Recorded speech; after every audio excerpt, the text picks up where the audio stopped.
bisa maju di dalam kehidupannya. Kalau Anda dan saya ingin maju, yang pertama, yang penting ialah kenalilah akan identitas kita.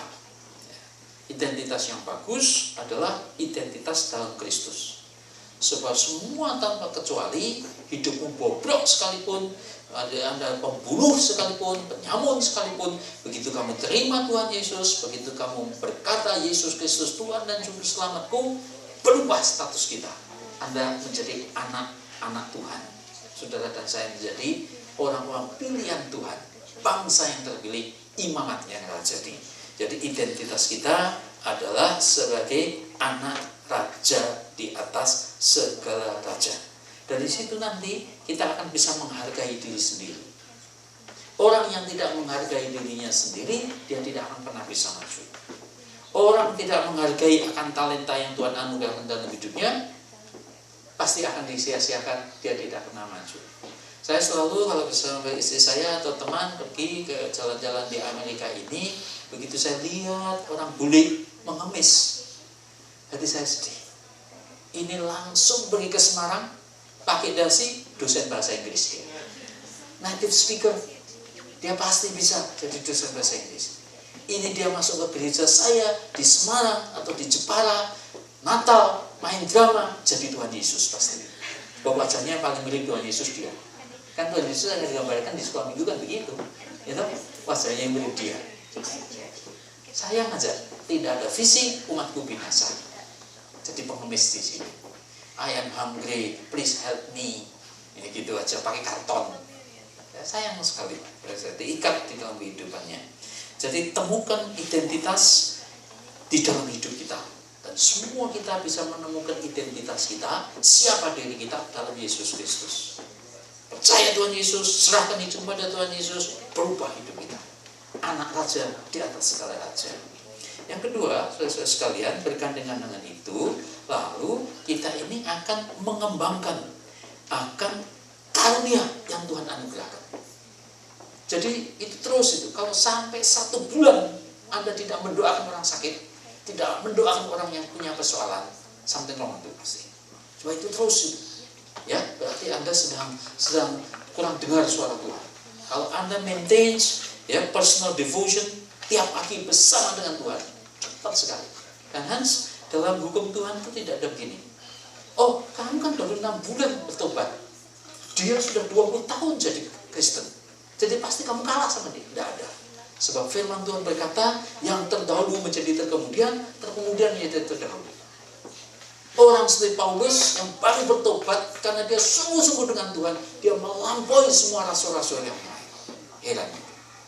Dia tidak pernah bertemu dengan Tuhan Yesus secara fisik. Tidak pernah ketemu. Ya. Tuhan Yesus sudah berangkat ke surga pada waktu dia bertobat. Tapi dia bisa menjadi rasul yang paling banyak menulis kitab suci dibandingkan rasul-rasul yang lain. Ya, jadi bisa terjadi, dan doa saya kiranya Anda terjadi seperti itu. Sungguh-sungguh Tuhan akan pakai dalam hidupmu, dan heran itu nanti, ya, nggak usah berdoa minta berkat Tuhan. Berkat Tuhan itu akan terus nanti, berkat Tuhan mengalir dengan sendirinya. Satu hari kamu mendoakan anak polio orang Yahudi yang punya bank, masa dia akan diam aja kalau anaknya sembuh? Pasti berkat Tuhan akan. Tidak usah kita doa minta berkat. Berkat itu sendiri akan datang dengan sampai nanti tidak sempat Anda tahu. Jadi yang pertama identitas, yang kedua kembangkan talenta karunia. Pak, tapi saya tidak punya talenta. Tidak ada orang yang tidak punya talenta. Tidak ada. Tuhan pasti, entah itu karena belum didevelop, bukan belum dikembangkan, tapi tiap kita itu punya kasih karunia masing-masing. Istilahnya, saudara sekalian, itu teman kita Eko tadi cerita setengah darah Kupang, setengah darah Jawa. Jadi bisa ngomong Jawa, misalnya. Harus bisa. Ya, sakit basa Jawa. Saya bilang, Eko, kamu tidak diciptakan Tuhan lahir ombyoan. Nah, ya sudah supaya genap semua dibikin gitu. Nah, Anda sebelum lahir itu Tuhan sudah tahu, Tuhan sudah pilih, Anda sudah dilahirkan seperti itu karena ada tujuan dan visi Tuhan sendiri. Jadi tidak ombyoan, tidak sekedar begitu aja untuk supaya dunia lebih penuh, tidak. Jadi Jadi masing-masing kita pasti ada kasih karunia. Dan tidak usah jadi orang lain. Jangan jadi orang lain. Jadi dirimu sendiri, hanya lebih baik aja. Kalau saya ini diciptakan menjadi kerang misalnya, saya punya potensi untuk berayun-ayun dengan baik, naik pohon dari pohon satu pohon yang lain. Saya tidak usah belajar berenang. Kalau berenang saya tenggelam nanti. Karena ciptaan itu kerang itu untuk berayun-ayun. Tapi sebaliknya kalau Anda dijadikan bebek, jangan berayun-ayun. Anda mati nanti, jatuh. Kalau Anda memang diciptakan bebek, tanganmu begitu, kakimu begitu, berenang-renang aja. Karena Anda didesain sehingga kamu itu punya sayap, punya kulit itu begitu, ada minyaknya sehingga kamu tidak basah itu. Karena bebek. Jadi masing-masing kita punya kasih karunia yang datang dari Tuhan sendiri.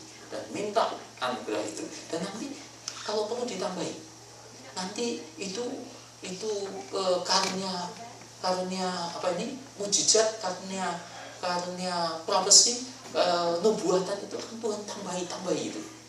Gitu. Dan teman pendeta bersaksi, saya ini bisa tahu orang ini sakit biasa secara fisik atau ada setannya. Dia itu bisa, tangannya itu kalau doakan itu ada sinarnya, antara tangan satu kan itu sinar gitu. Kalau itu terjadi dia tahu ini kuasa gelap. Dia tidak sakit biasa. Sakit punggungnya itu bukan karena sakit punggung biasa, melainkan ada kuasa gelap. Dan itu harus dilepaskan dulu. Jadi Tuhan nanti akan kasih.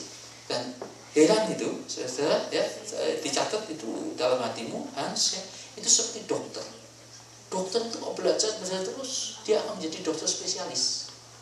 Nanti dalam kesembuhan-kesembuhan ilahi, Anda juga bisa spesialis. Gitu. Saksian.